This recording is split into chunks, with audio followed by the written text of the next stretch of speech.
పసిడి ప్రియులకు మరోసారి గుండె ఆగే వార్త. నిన్నటి వరకు కొంచెం తగ్గుతాయేమో, ఇంటి ఆడబిడ్డకు చిన్న నగ చేయిద్దామని ఆశపడ్డ సామాన్యుడి ఆశలపై పసిడి నీళ్లు చల్లింది. ఇది కేవలం పెరుగుదల కాదు, ఒక సునామీ.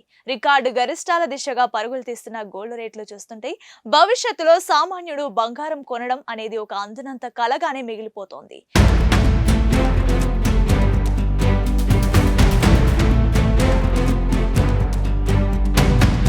అంతర్జాతీయంగా అనిశ్చితి నేపథ్యంలో బంగారం వెండి ధరలు అదే రీతిలో వరుసగా పెరుగుతూనే ఉన్నాయి. దీంతో కొనుగోలు చేయాలనుకునే సామాన్యులకు చాలా ఇబ్బందిగా మారింది.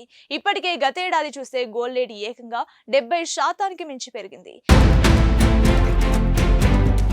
వెండి రికార్డు స్థాయిలో 170% మించి ఎగబాకింది. ఇక తగ్గుతాయనుకున్న ప్రతిసారి అంతకు మించి పెరిగాయి. దీంతో గోల్డ్ సిల్వర్ రేట్లు ఆల్ టైమ్ హైని తాకి రికార్డులన్నీ బద్దలు కొట్టాయి కూడా.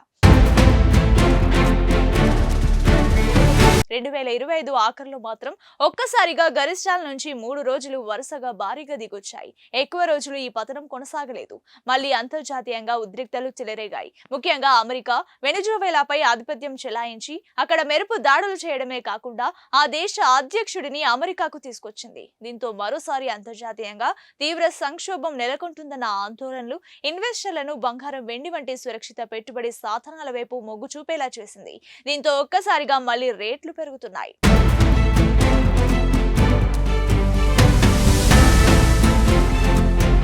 ఈ రోజు మన తెలుగు రాష్ట్రాల్లో ధరలు ఎక్కడికి చేరాయి, అసలు ఈ పరువుకు అంతం ఎక్కడ? ఇప్పుడు పూర్తి వివరాలు విశ్లేషిద్దాం. ముందుగా ఈ రోజు మార్కెట్ పల్స్ చూద్దాం. మన భాగ్యనగరం హైదరాబాద్ లో పసిడి సేగ మామూలుగా లేదు. 22 క్యారెట్ల తులం బంగారంపై ఇవాళ ఒక్కరోజే 550 రూపాయలు పెరిగి ప్రస్తుతం 1,27,250 రూపాయలకు చేరింది.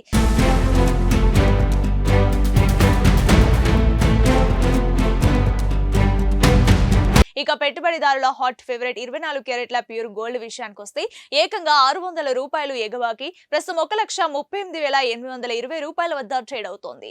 భాగ్యనగరమే కాదు, అటు ఆంధ్రాలోని విజయవాడ, విశాఖపట్నం నగరాల్లో కూడా ఇదే ట్రెండ్ కనిపిస్తోంది. ఎక్కడ చూసినా సామాన్యుడి గుండెల్లో రైళ్లు పరిగెడుతున్నాయి.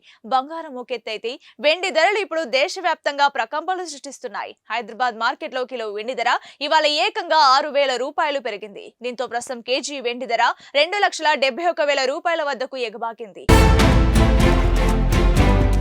అందరిలోనూ ఒకే ప్రశ్న, అసలు ఎందుకు ఈ ధరల పెరుగుదల? ఎప్పుడు తగ్గుతుంది? ఈ పసిడి పరుగు వెనుకున్న అదృశ్య హస్తాలు ఎవరివనేది చూస్తే మొదటి కారణం అంతర్జాతీయంగా నెలకొన్న అనిశ్చితి. రష్యా ఉక్రెయిన్ యుద్ధం మొదలై ఏళ్లు గడుస్తున్నా ముగింపు లేదు. అటు మధ్యప్రాచ్యంలో ఇజ్రాయెల్ హమాస్ గొడవలు ముదురుతున్నాయి. చరిత్రలో ఎప్పుడైనా సరే, ప్రపంచంలో ఎక్కడ యుద్ధం జరిగినా ఇన్వెస్టర్లందరికీ గుర్తొచ్చే మొదటి పేరు బంగారం. ఎందుకంటే కరెన్సీ విలువ పడిపోవచ్చు, స్టాక్ మార్కెట్లు కుప్పకూలవచ్చు, కానీ బంగారం విలువ ఎప్పటికీ తగ్గదు.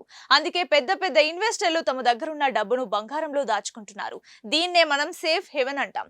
అంటే కష్టకాలంలో ఆదుకునే రక్షణ కవచం. ఈ డిమాండ్ పెరగడం వల్లే మన ఊర్లో రేటు పెరుగుతోంది. రెండో ప్రధాన కారణం డాలర్ ఇండెక్స్. అంతర్జాతీయంగా బంగారం ధరలు డాలర్లలో ముడిపడి ఉంటాయి. డాలర్ విలువలో చిన్న మార్పు వచ్చినా అది పసిడిపై ప్రభావం చూపుతోంది. దీనికి తోడు మన రిజర్వ్ బ్యాంక్ తో పాటు చైనా, రష్యా వంటి దేశాల సెంట్రల్ బ్యాంకులు టన్నుల కొద్దీ బంగారాన్ని కొని నిల్వ చేస్తున్నాయి. తమ దేశ కరెన్సీని కాపాడుకోవడానికి వారు చేసిన ఈ భారీ కొనుగోళ్లు మార్కెట్లో బంగారం కొరతను సృష్టించి ధరను అమాంతం పెంచేస్తున్నాయి. గతేడాది 70% పెరగడం వెనుకున్న బలమైన కారణం ఇదే. మూడవది ద్రవ్యోల్బణం, అంటే నిత్యావసర వస్తువుల ధరలు పెరగడం. రూపాయి విలువ తగ్గుతున్నప్పుడు మన ఆస్తి విలువ పడిపోకుండా ఉండాలంటే బంగారం ఒకటే మార్గం. ప్రజలు సైతం ఇప్పుడు షేర్ మార్కెట్ కంటే బంగారాన్నే నమ్ముతున్నారు. ఈ సైకలాజికల్ ఫ్యాక్టర్ వల్ల కూడా విపరీతమైన డిమాండ్ ఏర్పడింది. ఈ కారణాలే మెయిన్ గా బంగారాన్ని శాసిస్తున్నాయి. బంగారం ధరలు ఏమన్నా తగ్గుతాయా? మధ్యతరగతి కుటుంబాలు తమ పిల్లల పెళ్లిళ్ల కోసం పైసా కూడబెట్టుకునే సామాన్యులు ఆశగా అడుగుతున్న ప్రశ్న ఇది. కానీ మార్కెట్ పరిస్థితులను, అంతర్జాతీయ పరిణామాలను గమనిస్తే నేను మీకు చెప్పే సమాధానం కొంచెం చేదుగా ఉండొచ్చు. బంగారం ధరలు ప్రస్తుతానికి తగ్గే ప్రసక్తే లేదు. చాలా మంది ఏమనుకుంటున్నారంటే రేట్లు పెరిగాయి కదా, రేపెప్పుడో ఒక్కసారి తగ్గుతాయిలే అని. కానీ బంగారం విషయంలో సీన్ రివర్స్ అవుతోంది. ఇప్పుడు పెరిగిన ప్రతి 500 రూపాయలకి భవిష్యత్తులో 200 రూపాయలు కూడా తగ్గడం లేదు. అంటే మార్కెట్ ఒక కొత్త హై పాయింట్ ను సెట్ చేసుకుంటోంది. దీనికి తోడు అమెరికా ఫెడరల్ రిజర్వ్ తీసుకుంటున్న నిర్ణయాలు, పెరుగుతున్న ద్రవ్యోల్బణం చూస్తుంటే రూపాయి విలువ పడిపోతోంది, బంగారం విలువ పెరుగుతోంది. అందుకే తగ్గడం అనే మాట ఇప్పుడు వినపడడం లేదు.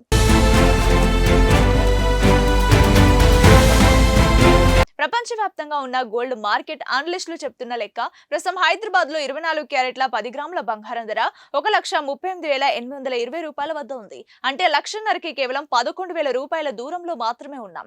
పెళ్లిళ్ల సీజన్ మొదలైతే డిమాండ్ రెట్టింపు అవుతోంది. రష్యా, ఉక్రెయిన్, ఇజ్రాయెల్ గొడవలు ఇలాగే కొనసాగితే ఇన్వెస్టర్లు సేఫ్టీ కోసం బంగారాన్ని ఇంకా ఎక్కువగా కొంటారు. ఆ డిమాండ్ చూస్తుంటే వచ్చే 12 నెలల్లో 1,50,000 మార్కును దాటడం చాలా సులభం అనిపిస్తోంది.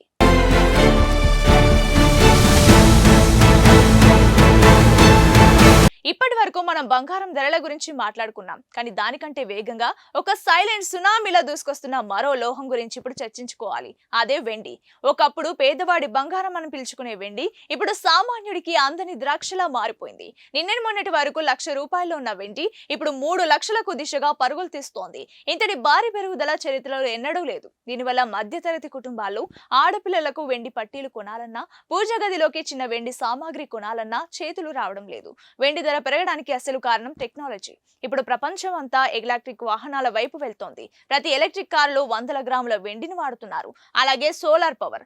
మీరు ఇంటిపైన వేసుకునే ప్రతి సోలార్ ప్యానెల్లో వెండి యొక్క ప్రధానమైన కండక్టర్. ప్రపంచవ్యాప్తంగా గ్రీన్ ఎనర్జీకి డిమాండ్ పెరగడంతో పరిశ్రమలు వెండిని టన్నుల కొద్దీ నిల్వ చేస్తున్నాయి. ఆభరణాల కంటే ఇండస్ట్రీల నుంచి 50% కంటే ఎక్కువ డిమాండ్ వస్తోంది. ఈ డిమాండ్ వల్లే వెండి రేట్లు ఆగకుండా దూసుకుపోతున్నాయి. ఇప్పుడున్న ట్రెండ్ గమనిస్తే వచ్చే కొన్ని నెలల్లో కిలో వెండి ధర 3 లక్షల రూపాయల మార్కును తాకడం ఖాయంగా కనిపిస్తోంది. ఇది ఇన్వెస్టర్లకు పండుగ కావచ్చు, కానీ సామాన్యుడికి మాత్రం ఒక లగ్జరీగా మారిపోతుంది. మన తెలుగు సంప్రదాయంలో ఆడపిల్ల పుడితే వెండి పట్టీలు చేయడం ఆనవాయితీ. కానీ ఇప్పుడు ఆ పట్టీల ధర కూడా వేలల్లోకి వెళ్ళిపోయింది. వెండి కేవలం ఒక లోహం కాదు, అది సామాన్యుడి సెంటిమెంట్. ఆ సెంటిమెంట్ ఇప్పుడు కార్పొరేట్ కంపెనీల డిమాండ్ మధ్య నలిగిపోతోంది. మరి సామాన్యుడు ఏం చేయాలి? బంగారం తగ్గుతుందని వేచి చూడడం కంటే దూసుకుపోయే రైలు కోసం ప్లాట్ఫామ్ మీద ఎదురు చూడడమే. మీ దగ్గర కొంత బడ్జెట్ ఉంటే ఇప్పుడే కొంచెం కొంచెం కొనుగోలు చేయడం మంచిది. ఎందుకంటే రేపు 1,50,000 అయితే అయ్యో 1,38,000 ఉన్నప్పుడే కొంటే బాగుండేది అని బాధపడడం కంటే ఇప్పుడే జాగ్రత్త పడడం మేలు. ఇది కేవలం నా విశ్లేషణ మాత్రమే. మీరు పెట్టుబడి పెట్టే ముందు ఒకసారి ఆలోచించండి. ఈ వీడియో మీకు నచ్చితే లైక్ చేయండి, అందరికీ షేర్ చేయండి. మరిన్ని నిజాల కోసం చూస్తూనే ఉండండి కొలుగురి 24/7 news TV. Hi friends, thank you for watching this video. ఈ వీడియో గనుక మీకు నచ్చినట్లయితే దయచేసి లైక్ చేయండి, షేర్ చేయండి. ముఖ్యంగా మా ఛానల్ 24/7 న్యూస్ టీవీని సబ్స్క్రైబ్ చేసుకోండి. ఆ తర్వాత మీ విలువైన అభిప్రాయాల్ని, మార్పులు, చేర్పులు, కావాల్సిన వీడియో ఏమన్నా ఉంటే మన వీడియో కింద కామెంట్ సెక్షన్లో కామెంట్ రూపంలో తెలియజేయండి. నమస్కారం, సాయిదంచిక మాట్లాడుతున్నాను. ప్లీజ్ సబ్స్క్రైబ్, షేర్, లైక్ చేయండి 24/7 టీవీ ఛానల్. హాయ్ నమస్తే, నేను మీ Sonia Akula. Please subscribe to 24/7 news TV. Hi అండి, అందరికీ నమస్తే. నేను Mankota Prasad. Please do subscribe 24/7 news TV. Political, entertainment and infotainment updates కోసం like, share, subscribe 24/7 news TV.